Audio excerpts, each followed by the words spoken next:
Welcome to your deep dive. Today, we're going to time travel back to 1987. Oh, wow. Yeah, we're flipping through the pages of that year's Radio Shack catalog. The 1987 Radio Shack catalog. Yeah, A true window into the past. it's more than just a list of products, though, right? It's like a cultural snapshot Absolutely. of what technology meant to people back then. It really is. This catalog wasn't just for techies, it was for everyone. Yeah. 40 million satisfied customers worldwide. Clearly, they were doing something right. Okay, let's unpack this. The catalog boasts that Radio Shack owned a whopping 31 factories across the U.S. and 5 other countries. No. They weren't just selling electronics, they were making them too. Yeah, it's a stark contrast to today's world, where most tech companies outsource manufacturing. Yeah. This control over production allowed Radio Shack to maintain a certain level of quality and keep costs competitive. They really hammered home that made in the USA angle, didn't they? It Absolutely. was a big selling point back then. Yeah, and it wasn't just the U.S. They emphasized manufacturing in other countries as well. It speaks to a different era of globalization. Right. One where companies still maintained a significant portion of their production in-house. All right, let's jump into the catalog itself. Okay. We'll start with home entertainment. VCRs were all the rage, and Radio Shack was pushing their VHS hi-fi stereo models with the HQ system for sharper pictures. Ah, the HQ system, Yeah. or high-quality system as they called it. Right. It was a big deal back then. Yeah. Coupled with a cone filter, it aimed to improve picture clarity and color accuracy. Think about it. This was a time when people were upgrading from standard VHS to this higher quality format. They even highlighted the price difference between this year's models and those from 1986. Yeah, You could get a VCR with a built-in stereo TV tuner for under $500, right. which was a steal at the time. It's a reminder of how rapidly technology was evolving and becoming more affordable back then. Yeah. What was once a luxury quickly became accessible to a wider audience. And speaking of becoming more affordable, 13-inch color TVs were advertised for under $300. Wow. Some even came with a wireless remote, Oh, yeah? which was a luxury back then. I remember those clunky remotes with the long cords. Wireless was a game changer. It's funny how things we take for granted now Yeah. were considered cutting edge back then. Okay, enough about screens. Let's talk sound. Okay. Radio Shack had their Optimus speaker series, Yes. which, if you were into audio, was the thing to have. The Optimus 1000 stands out, Yeah. boasting a massive 15-inch woofer Oh, wow. and a liquid-cooled tweeter with lamp protection. That's pretty intense. It was all about that powerful bass response. It seems like they really catered to audiophiles back then. Yeah, the catalog even dives into detailed specs on these speakers, showcasing the importance of audio fidelity to Radio Shack's customers. Right. It speaks to a time when understanding the technical details of audio equipment was more commonplace. Yeah. People were more engaged with the technology itself, wanting to know the how and why behind the sound. And it wasn't just about big speakers. They had their Minimus series Yes, for folks who wanted great sound in a smaller package. that's right. Even then, people were looking for compact yet powerful audio solutions. Yeah. But let's not forget about the analog audio livers. Right. Vinyl was still a big deal in 1987. Yeah. And Radio Shack had a whole section dedicated to turntables and accessories. They really did cover all the bases. They offered a range of turntables, cartridges like the Realistic Shure R25 XT, and even the Ultralight Tracker RXP3. Clearly, they knew they're vinyl enthusiasts. They did. And they didn't just stop at the turntables themselves. Right. They had everything you needed to keep those records in pristine condition. Cleaning accessories, replacement styling, the whole 9 yards. It's like they wanted you to not just listen to music, but to really care for it, Yeah, to make it an experience. absolutely. Speaking of experience, let's talk about personal audio. Okay. This was the era of the Walkman, Yes. and Radio Shack had a ton of personal cassette players. Ugh, the Walkman era. They had models with Dolby B noise reduction, AM/FM stereo. Yeah. Even the realistic SCP-5 with auto reverse. These were features that got people excited back then. Can you imagine being excited about auto reverse on a cassette player? Makes you wonder what we rave about today that will seem totally basic in a few decades, doesn't it? It does make you think. Yeah. But those features weren't trivial back then. Remember that annoying tape hiss? Oh, yeah? Dolby B noise reduction made a big difference. And auto reverse meant you didn't have to flip the cassette over manually.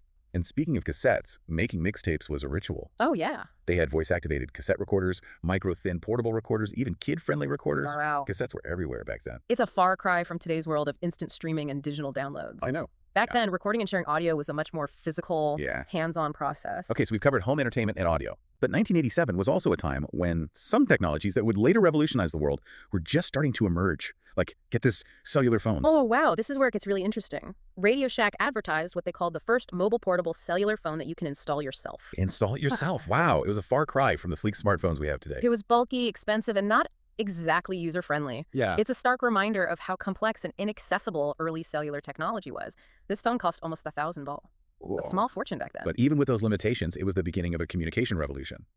And speaking of precursors to modern technology, they also had electronic note takers and microcassette recorders. Right. Basically the granddaddies of our digital voice recorders. Even the limitations of early digital storage are fascinating to consider. Yeah. One microcassette recorder boasted 2 speeds for up to 3 hours of recording time. Can you imagine being limited to 3 hours of recording time? It really puts into perspective how far we've come in terms of storage capacity. It does, doesn't it? But hey, let's not forget the fun side of technology. This catalog is full of quirky gadgets and gizmos. This is what really captures the spirit of the era. They had a Mickey Mouse radio, a plush dog radio for doggone good listening, and even flavor radios shaped like food. Technology blended with pop culture in such a distinctly 80s way. I'm particularly fond of the flavor radios. Oh, yeah. Imagine listening to tunes blasting out of a hamburger or a slice of pizza. Yeah. Pure 80s. Right. And remember, weather radio receivers. Yeah. A vital tool in a pre-smartphone era, especially for those severe weather alerts. Absolutely. It's fascinating to see how these devices, which we might consider quaint today, were once essential for staying informed and safe. All right, let's talk video games. This catalog is a goldmine for retro gaming enthusiasts. Yes. They had handheld LCD games like Plane and Tank Battle and Astro Command, Right. which boasted a 3D display. Those were cutting-edge graphics back then. Looking back, those graphics might seem laughably simple compared to today's hyper-realistic visuals. Yeah. But these games were incredibly engaging for their time. And speaking of engaging games, for those who preferred a more strategic challenge, Radio Shack offered chess computers. Ah, yes. Some of those chess computers even had voice prompts. It's fascinating to see how they were already integrating voice technology into gaming, even at this early stage. I know, right? These chess computers offered various levels of difficulty, allowing players to challenge themselves against increasingly sophisticated AI opponents. And this next section is where things get really futuristic robots. This is perhaps one of the most surprising elements of the catalog. Yeah. Radio Shack offered a whole line of robots. Right? The remote-controlled Roby Jr., the talking Roby robot. And the star of the show, the programmable Roby Sr., which used cassette tapes for programming. Can you believe that? Programming a robot's movements and speech using a cassette tape. Yeah. It's a testament to the creativity and ingenuity of that era. These robots had movable arms, speech capabilities, even a carry tray. They were way ahead of their time. It's remarkable how they envisioned the role of robots in our homes, even back then. It shows a real fascination with the possibilities of technology and its potential to impact our daily lives. But Radio Shack wasn't just about selling pre-made gadgets and gizmos. Right. They also fostered a DIY electronics culture. Absolutely. Which is something we've kind of lost today. Yeah, they had a whole section dedicated to kits for budding electronics enthusiasts. Yeah, they had AM/FM and shortwave radio kits, a simple 2-transistor AM radio kit. And my personal favorite, the 30-in-1 electronic project kit. I remember spending hours tinkering with that thing as a kid. I can see why that was a hit. Yeah. It's like a gateway to understanding the building blocks of technology that we use every day. It's about fostering that sense of curiosity and encouraging people to not just consume technology, but to explore how it works. All right, let's talk computers. Radio Shack's Tandy computer line was a big deal back then. Yes. One that stands out is the Tandy 102 Portable, marketed as a micro-executive workstation, a computer designed for professionals and students on the go. It was ahead of its time in terms of portability, with a slim design, a full-size keyboard, and an impressive battery life of up to 20 hours. Wow, and it even had a built-in modem for accessing national information services. Yeah. Which was basically the precursor to the internet, right? That's right. This was the early days of online communication and information sharing. Yeah. It required a bit more effort back then. Right. But the catalog even mentions a universal sign-up kit that helped users get connected to these services. Okay, so we've covered a lot of ground here, but there's still so much more to explore in this 1987 Radio Shack catalog. There is. We've seen everything from VCRs and cassette players to robots and early computers. It's amazing. It's a true time capsule of technology. What are your initial thoughts on this blast from the past? Anything that really jumps out at you? What strikes me most is how Radio Shack was more than just a retailer. They were curators of technology, offering a glimpse into what was possible and making it accessible to millions. It wasn't just about the individual products. Right. It was about the experience, the possibilities they represented. I'm with you on that. It's like they were selling a vision of the future. Yes. A future where technology would play an increasingly important role in our lives. Yes. But we've only just scratched the surface. There's a whole lot more to uncover in this catalog. Indeed. And in our next segment, we'll delve deeper into some of those hidden gems, exploring the lesser-known gadgets and innovations that Radio Shack brought to the world in 1987. I'm excited. Me too. Stay tuned. Yes. Welcome back to our deep dive into the 1987 Radio Shack catalog. We've already uncovered some gems. We have. But there's so much more ground to cover. This next section really showcases Radio Shack's commitment to making electronics accessible to everyone. Yeah. Not just the experts. You're talking about the DIY electronics scene, right? Absolutely. This catalog is packed with kits. It's like they wanted to empower people to build their own gadgets. Absolutely. One that stands out is the AM/FM and shortwave radio kit. Oh, cool. Can you imagine the satisfaction of building your own radio? Yeah. And tuning into stations from all over the world? That sounds like a pretty rewarding project. It would be. I can see how that would appeal to people back then. Yeah. It's such a different mindset from today's plug-and-play mentality. It's a lost art, in a way. Yeah. Back then, building your own electronics was a way to learn, to Right. tinker, to really understand how things worked. And for those just starting out, they had a 2-transistor AM radio kit. Right. It wasn't just about complex projects. They Right. provided entry points for beginners as well. And then there's the 30-in-1 electronic project kit. Oh, yeah. The ultimate toy for any kid fascinated by electronics. I can see why that was a hit. Oh, yeah. It's like a gateway to understanding the building blocks of technology that we use every day. It's about fostering that sense of curiosity and encouraging people to not just consume technology, But to explore how it works. Okay, let's switch gears for a second and talk about something that might bring back some childhood memories. Walkie-talkies. Walkie-talkies. Remember those? Of course. Radio Shack had a whole section dedicated to them. They had models with base stations that also had a built-in AM radio so you could chat with your buddies while listening to tunes. That's pretty cool. It was. And for those who wanted something more compact, they had those super thin walkie-talkies. Right. It's funny how even back then, portability was a big selling point. It's the theme we see throughout the catalog, this desire for technology that could go with you, Right. that didn't tie you down. Right. It's a precursor to our obsession with mobile devices today. Speaking of mobile, let's talk about another area where Radio Shack was ahead of the curve. Learning and exploration. Okay.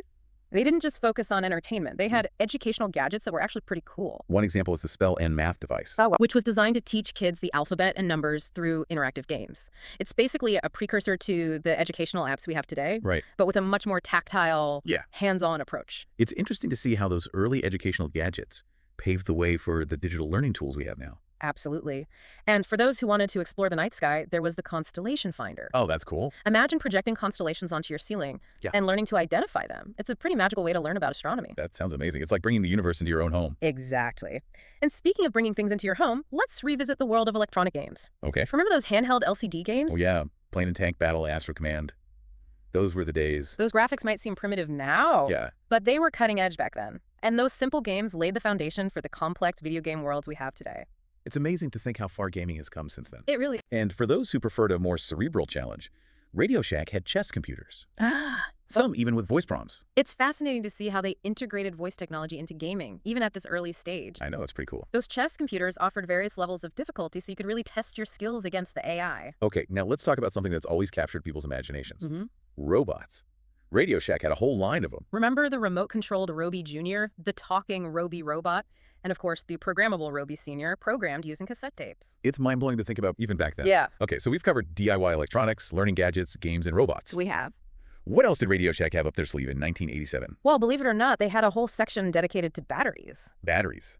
That's not exactly the most exciting topic. I know, but I guess they were essential back then. they were, especially with all the portable devices that were becoming popular. Right. And Radio Shack emphasized the importance of quality batteries. Yeah. Especially their alkaline batteries, which promised longer life. It makes you appreciate how much we take battery life for granted these days. It does, doesn't it? Back then, you had to be mindful of your battery usage. Absolutely. And for those who wanted to avoid the hassle of constantly replacing batteries, they offered rechargeable batteries and chargers. Remember those clunky chargers? Oh, yeah, they were huge.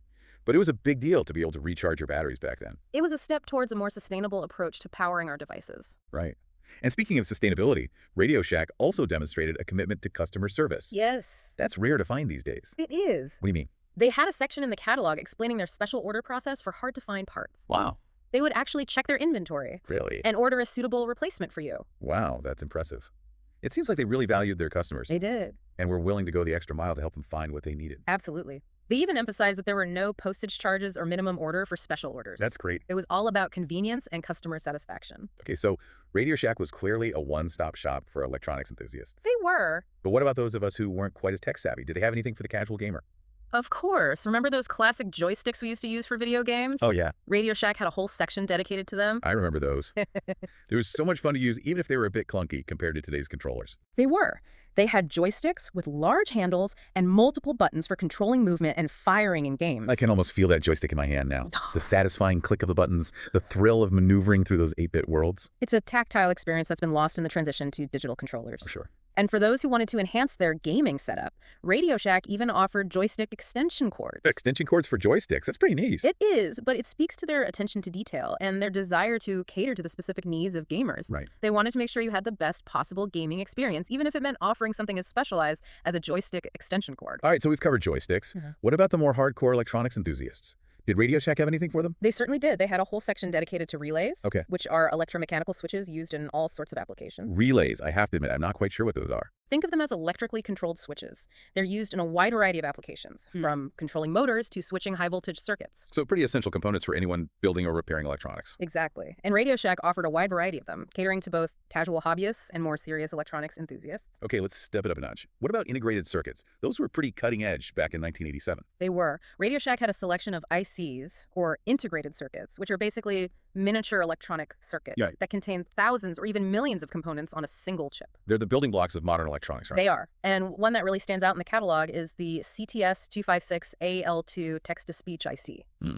This chip could translate ASCII characters into audible speech. Wow, so you could actually hear your computer speak back then. That's pretty amazing. It was a precursor to the sophisticated voice assistants we have today. Right. Back then, the ability to synthesize speech was a major technological achievement. It's fascinating to see how these early innovations paved the way for the technologies we take for granted today. Absolutely. And Radio Shack didn't just offer these cutting-edge ICs. Yeah. They also had a range of more common components like diodes and transistors. Diodes and transistors, those are pretty fundamental to electronics, right? They are. Diodes allow current to flow in one direction but block it in the other, while transistors can amplify or switch electronic signals. Right. They're essential building blocks for countless electronic circuits. So Radio Shack was really providing the foundation for people to build and experiment with electronics. They were, and they didn't stop at the components themselves. Right. They also offered breadboards, Yeah. which are platforms for prototyping circuits without the need for soldering. I remember using breadboards in my electronics classes. Oh, yeah. They were so helpful for testing out ideas and experimenting with different circuits. They were, and Radio Shack offered a variety of breadboards, from modular ones that could be snapped together to create larger circuits, to specialized ones for specific IC types.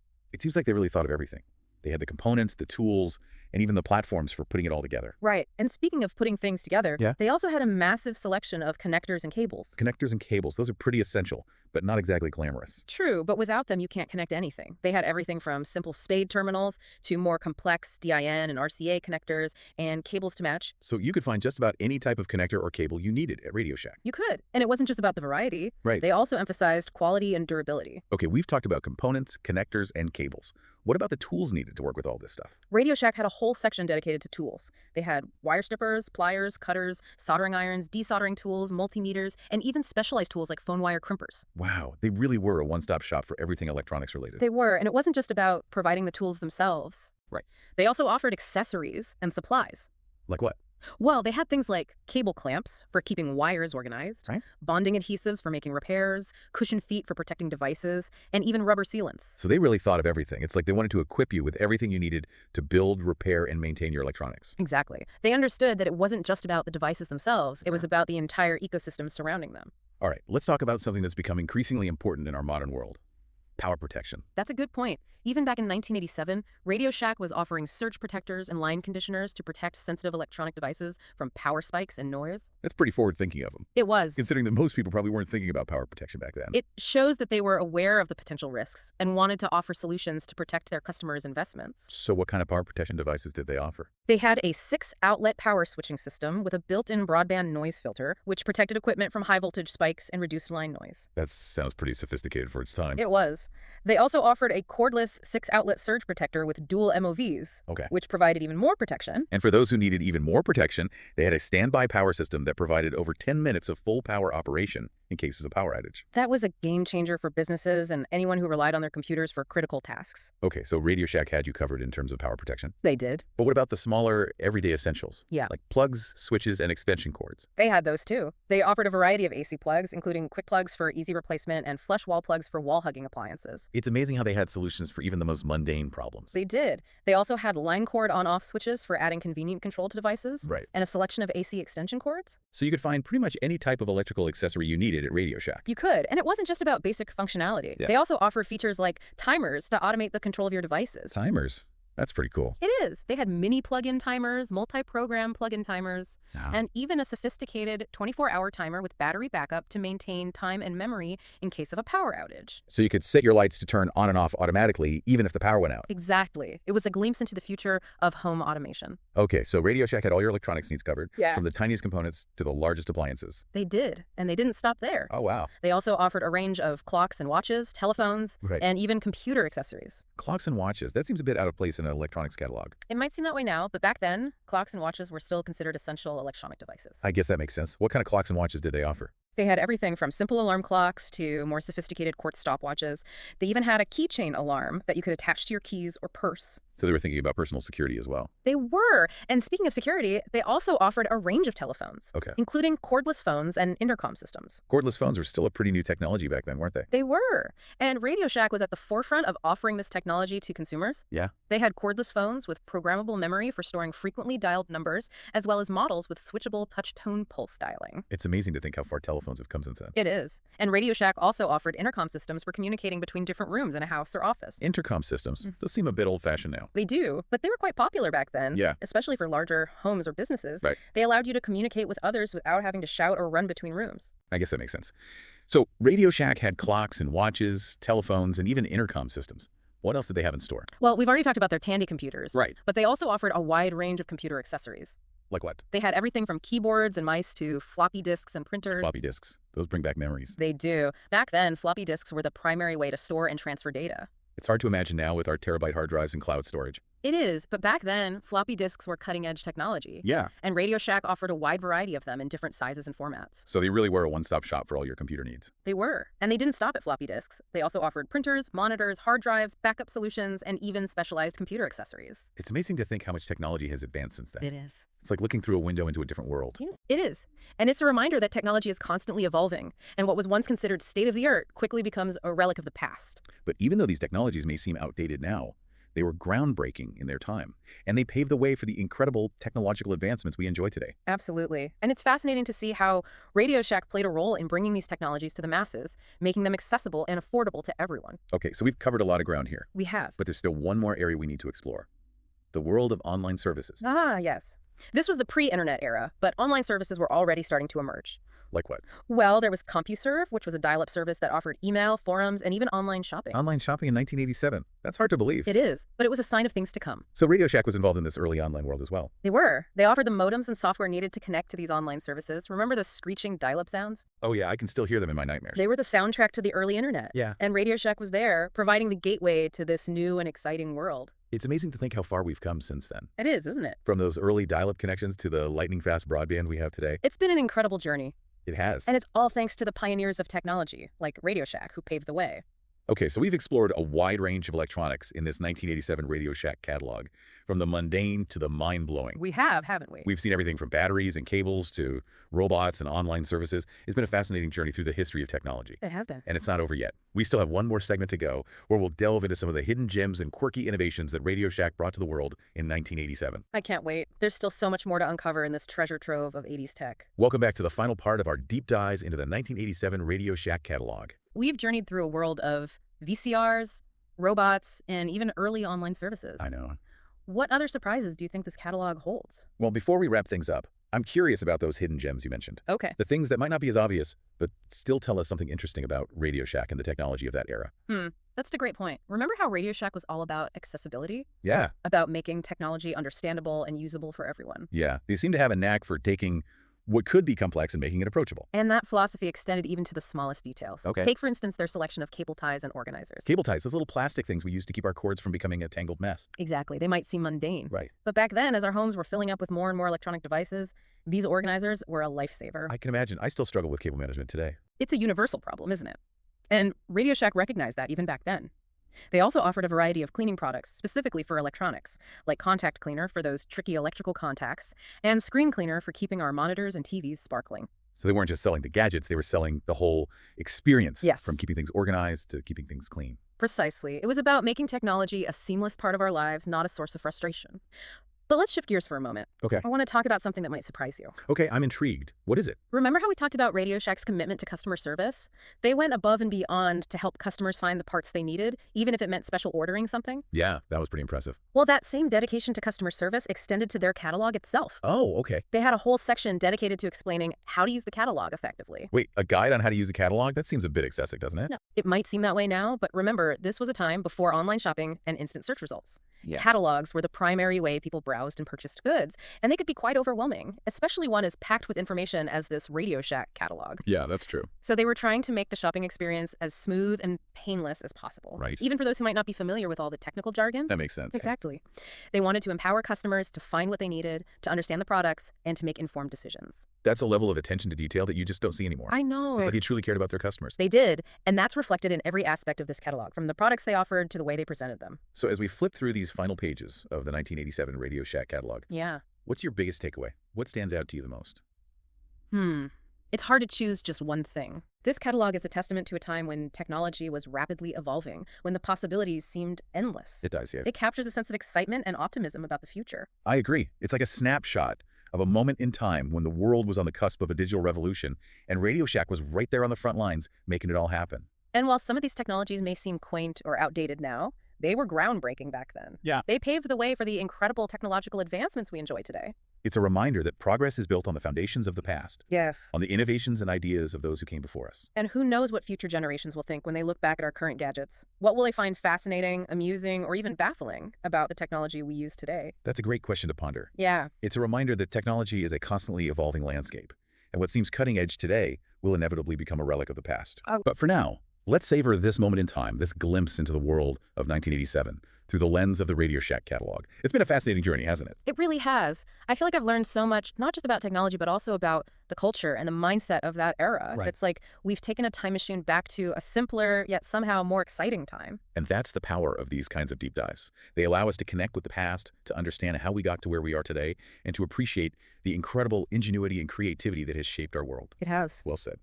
So as we close this chapter of our deep dive, I want to thank you for joining us on this exploration of the 1987 Radio Shack catalog. Thank you for having me. It's been a true blast from the past. It has been a pleasure sharing this journey with you. And to our listener, thank you for taking this deep dive with us. We hope you've enjoyed this trip down memory lane and that you've gained a newfound appreciation for the technology that shaped our world. Until next time, keep exploring, keep learning, and keep wondering about the endless possibilities of technology. And who knows, maybe one day, someone will be digging through a catalog of today's gadgets, marveling at the things we take for granted and wondering what the future holds.